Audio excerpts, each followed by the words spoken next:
आपने बोला कि आपके जो सबसे नज़दीक वाला चैप्टर है इसमें वो हनुमान जी वाला है। जब मैंने 24 अध्याय देखे, विषय सूची देखी, तो इसमें अध्याय नंबर 5 E+R=O, ये इसने मेरा ध्यान आकर्षित किया और इसको मैंने सबसे पहले पढ़ा चैप्टर को। इसके बारे में थोड़ा डिटेल से बातचीत करते हैं। और मुझे बहुत ये एक बिल्कुल अलग सी चीज़ लगी, और जब मैंने अपनी ज़िंदगी पे भी इसको लागू करके देखा तो मुझे लगा कि यार बहुत वैलिड है, क्योंकि आदमी कहीं ना कहीं चेक करता है और फिर लगता है कि यार 100% सही है। तो E+R=, इस अध्याय के बारे में थोड़ा बताएं सर। इस किताब में सबसे पीछे आखिरी के बिल्कुल पेज पर सबसे उसको उलट दें तो एक कोट लिखा है मैंने, वो मेरी ज़िंदगी का शायद सबसे अच्छा कोट है जी। और वो किसी जयपुर के प्रोग्राम में मेरे मुंह से स्वतः ही निकल गया कि घटना का घटना आपके हाथ में नहीं है, घटना में रंग भरना आपके हाथ में है। मैं थोड़ा सा इंटरप्ट कर रहा हूँ। इस कोट को जब मैंने ये पढ़ा तो इसको आपके नाम के साथ मैंने 10 बार तो जरूर कोट कर दिया। अरे अरे अरे अरे, अद्भुत है ये अपने आप में। जयपुर के एक इवेंट में मेरे मुंह से निकल गया। स्टेज पे कभी कभी निकल जाता है आपके मुंह से, बहुत कुछ निकलता है, लेकिन कुछ ऐसी चीज़ें होती हैं जो कल्ट हो जाती हैं कि फिर यार फिर दोबारा नहीं बोली जा सकती। कि घटना का घटना आपके हाथ में नहीं है, घटना में रंग भरना आपके हाथ में है। तो ई तो है घटना, जिसको बोलते हैं इवेंट, राइट। और आर जो है उसमें रंग भरना, जिसको बोलते हैं रिस्पॉन्स, और ओ है उसका आउटकम। कि घटना आपके हाथ में नहीं है, इवेंट कुछ भी हो सकता है। आपके घर में प्रॉब्लम हो गई, आपकी टीम खराब हो गई, कोई भी नकारात्मक बात आपके साथ हो गई, अब उस पर आपका रिस्पॉन्स डिसाइड करता है कि आउटकम कैसा आएगा। कभी कभी क्या होता है, छोटी सी घटना में हमारा रिएक्शन इतना खराब होता है कि घटना तो तिल मात्र की होती है और रिएक्शन इतना हमारा खराब होता है कि आउटकम और बर्बाद हो जाता है।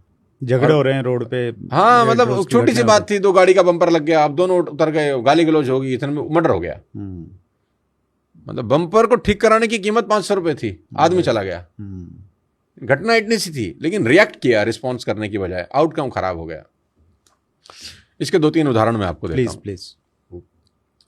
अब जब शूर्पणखा रावण के पास भागती हुई आई ना कि मेरी नाक काट दी, अब ये घटना है एक जी, ठीक, कि कोई गया, उसकी नाक कट गई, अपने भाई को कंप्लेंट कर रही है कि मेरी नाक कट गई, ये घटना है।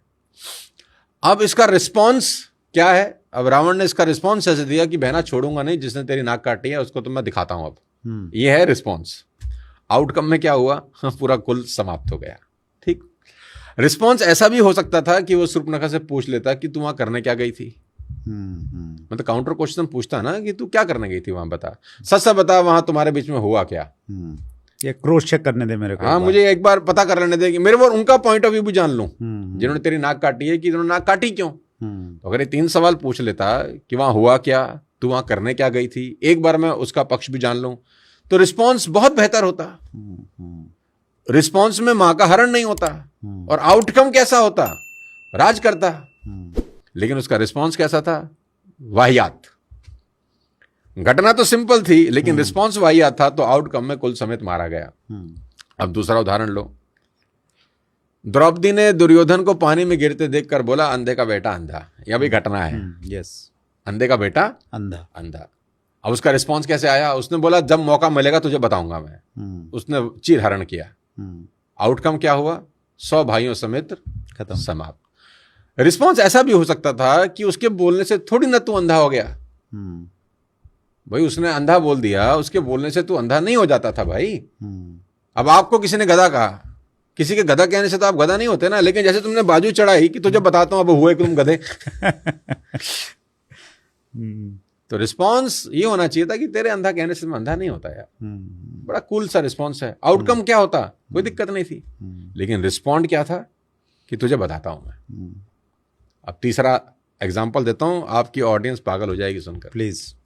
तीसरा एग्जाम्पल इसका ये है कि इवेंट इतना खतरनाक है और रिस्पॉन्स देखना फिर आप। इवेंट ऐसा है कि सौतेली माँ राम को कहती है 14 साल के लिए चला जा। सौतेली माँ, बायोलॉजिकल माँ भी नहीं जी, 14 साल के लिए चल। कितना खतरनाक इवेंट है। निरपराध आदमी जिसकी कोई गलती नहीं है, उसको बोला जा रहा है तो 14 साल के लिए चला जा। अब रिस्पॉन्स देखो। उसने कहा, माँ बस इतनी सी बात। आउटकम देखो कि वो एक राजा मर्यादा पुरुषोत्तम भगवान राम में कन्वर्ट होके लौटे 14 साल के बाद। ये है आउटकम। और आउटकम इवेंट की वजह से डिटरमाइन नहीं होता, आउटकम रिस्पॉन्स की वजह से डिटरमाइन होता है। अब 3 आपको मैंने अलग अलग एग्जाम्पल दिए। पहले 2 में रिस्पॉन्स इतना वाहियात था, कुल समाप्त हो गया, और तीसरे में रिस्पॉन्स इतना शालीन था कि आज युगों बाद भी भगवान राम की चर्चा होती है सिर्फ उस एक रिस्पॉन्स के कारण। अगर वो अटक जाते उस दिन कि मैं नहीं जाता, मैं कैसे चला जाऊं, गृह युद्ध हो जाता। लेकिन रिस्पॉन्स इतना शानदार था कि अरे भरत बना मैं बना एक ही बात है। देखो कमाल हो गया है। सारा खेल उस आर का है वत्स साहब, जो ई के बाद आता है।